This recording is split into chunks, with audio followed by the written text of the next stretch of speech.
Good morning, everybody. This is Leo Vallant, your YouTube Messiah. I was watching this video. It's a Sunday morning. It's time for our sermon, but this is kind of secular. It's John Anderson's channel. That's Anderson with an O. It's Truth is a Right-Wing Concept. It showcases this lady, Melanie Phillips.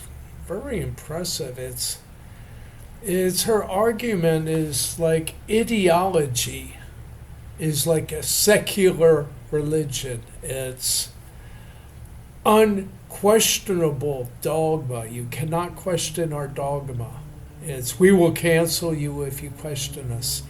It's if it has dogma, if it has doctrine, it's religion. And she points out the inconsistency, the contradiction that the age of enlightenment, the reason we all became materialists was because religion and dogma and doctrine, it wouldn't allow rational review. And so we have to toss it all out. But now ideology is taking that same place. Okay. The way I can is I'll leave a URL to that video below. But the way I see this is the us versus them dynamic. I discussed the us versus them dynamic in part 5 or part 6 of my Democracy is a Bad Thing video, and I'll leave a link to that below. But what happens is in the primordial group, the right size for a group was between about 50 and 100 people. And what they figured out with some quasi-scientific experiments, but which I just interpolate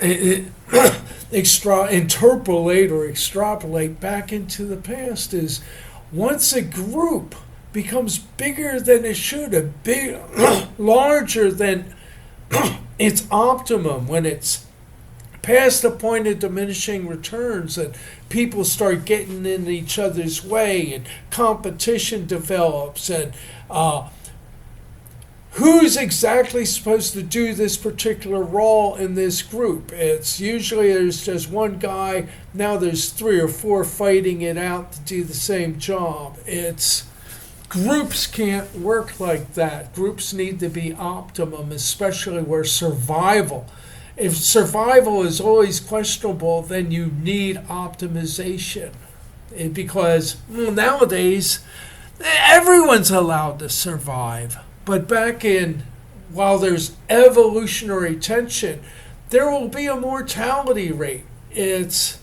Evolution is selective, which means that the good survive, the bad don't. It's a cruel world out there, but that's how evolution sort of works. So, the us versus them dynamic. When a group gets too big, and yes, science will have to verify this. There is a personality trait. All of us this is a theory, it could be conditioning. All of us have a personality trait, and it can go one way or the other. In the us versus them dynamic, when groups become too large, 2/3, this is my theory, it's my guess, 2/3 of the group will be us's.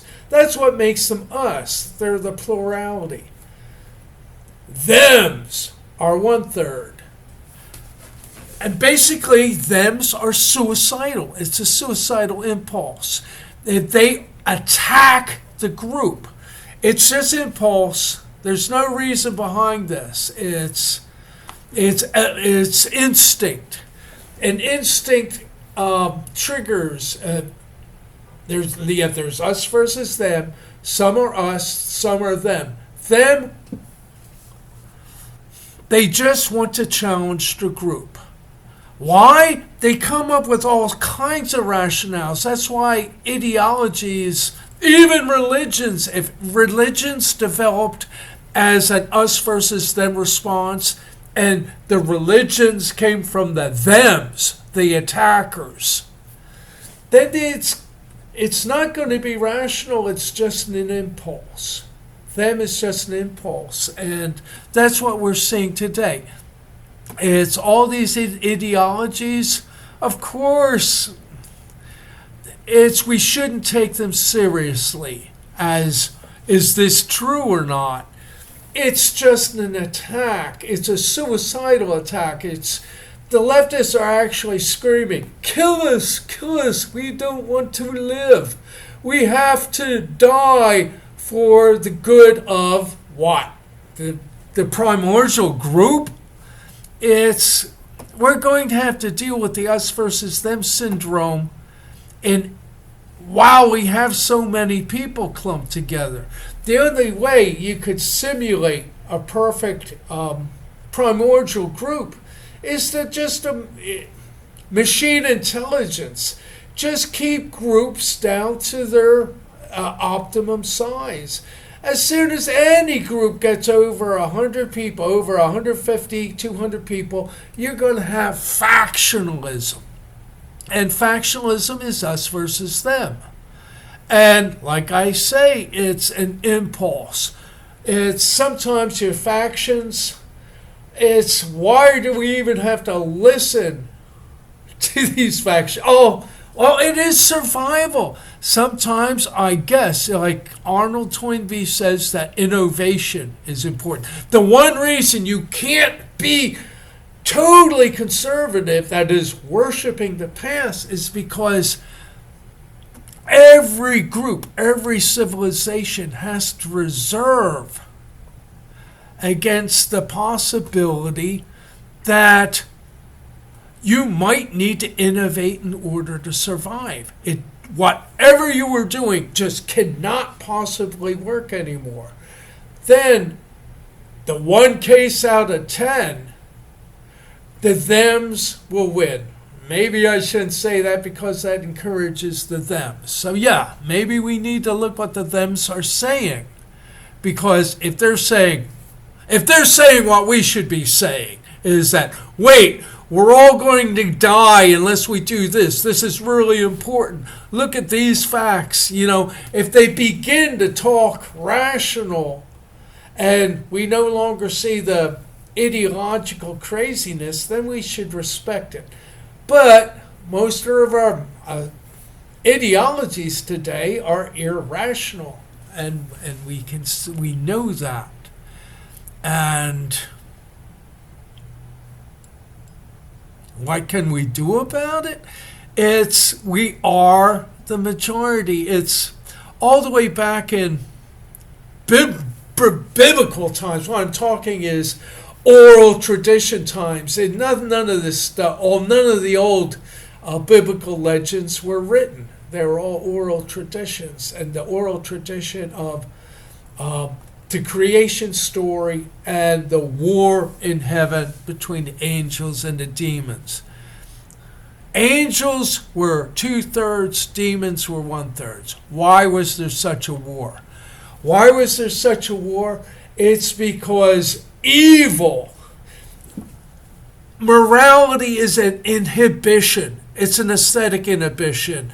Morality involves conflict resolution. How can we resolve conflicts without a lot of blood and slaughter? How can we be a better, more loving civilization?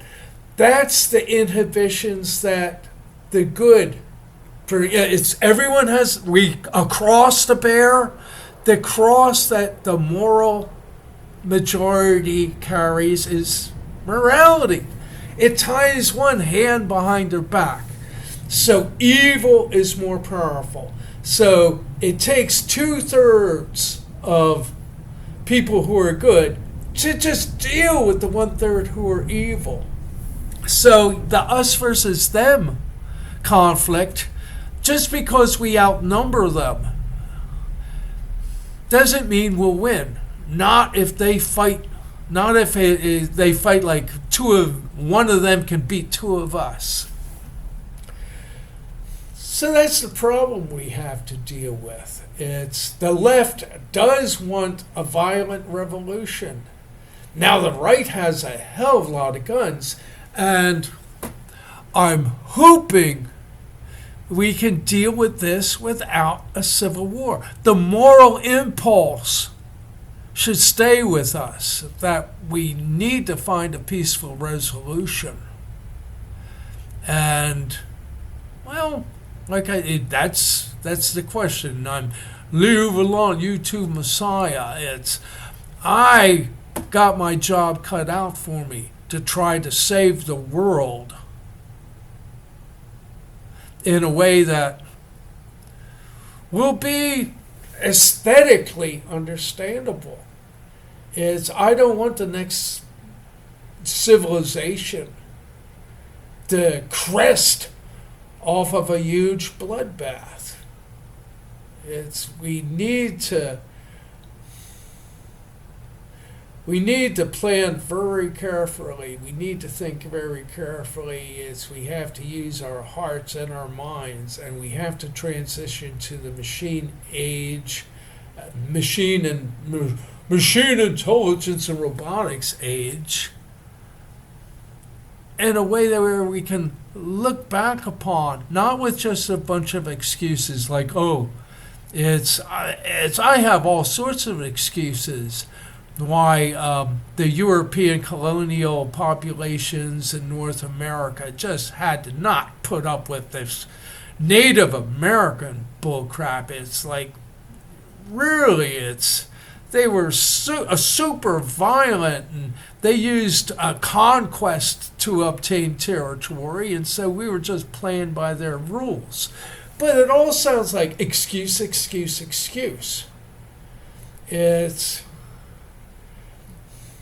I think we should find a beautiful way of going into the next age, the machine intelligence and robotics age, but it might just look like the us versus them dynamic will just have to play out the way it used to do during our evolutionary period of the primordialism. It's the Paleolithic age. It's the us's in most cases.